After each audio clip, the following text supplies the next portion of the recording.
imagine an alternative reality. It is not that far-fetched really. It could have happened had, for example, Islam taken over the world. The Islam that existed around the time of the Ottoman Empire. A form of Islam that encouraged exploration of physical reality, that encouraged an understanding of how things work, that actually was quite encouraging of what we now know as science. Imagine that reality, but realize that this is also a reality, whether it is Islam or, say, a creationist, Christian basis or anything like that. This is also a reality that will not tolerate investigation into the past, into the history, especially the natural history of life, because of fear of what it might discover and how it might contradict what's been held sacred, what's been said in Holy Scripture.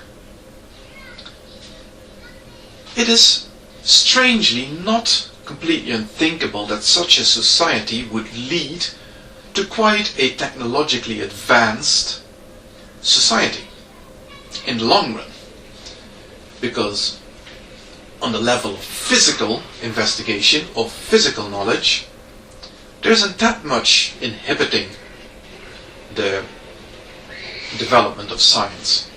So imagine a technology based on that religious dogma, combined with that allowance for investigation, to have reached the point of interstellar travel. Just picture it.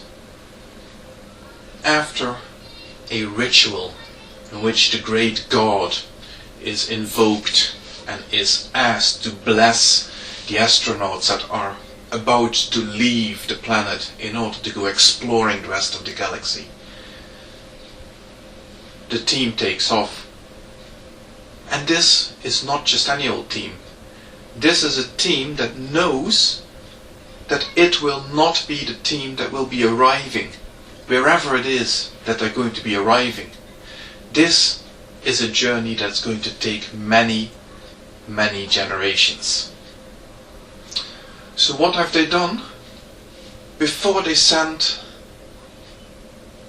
their astronauts off on this journey, they put them in quarantine. They had to stay completely separated from the rest of humanity, but still on Earth, for a whole year, to make sure that there were no indigenous diseases. There was nothing brewing there that might rear its ugly head when they were finally up there in space. Everybody leaving on that day was perfectly healthy. And so it was for a while. The first generation lived a relatively healthy life out there in the stars, on their way to wherever it was they were going. But in the second generation, certain problems started rearing their heads. Autoimmune diseases started happening. Allergies, asthma, and related ailments were plaguing the children, the second generation and the third generation. But from their knowledge of current physical understanding, they knew how to deal with this. After all, this was a people who had their basis in an agricultural society and who knew an awful lot about breeding. And so they managed, by a rigorous breeding program over the centuries, as the journey kept on progressing, they manage to slowly but steadily breed out all these strange ailments that were plaguing them. The incidence of asthma was slowly declining. The incidence of other autoimmune diseases, and so on and so forth, slowly diminishing by a rigorous programming forbidding anybody exhibiting any symptoms like that from procreating, and only allowing those to procreate that were fully healthy. They didn't understand what was going on, but they knew it worked. They knew it worked from husbanding all these animals, farm animals, during their long recorded history in the holy faith. And so, after a few centuries, there was a population on the spaceship that was almost disease-free, that was amazingly healthy, and that was ready to start conquering the world, the universe.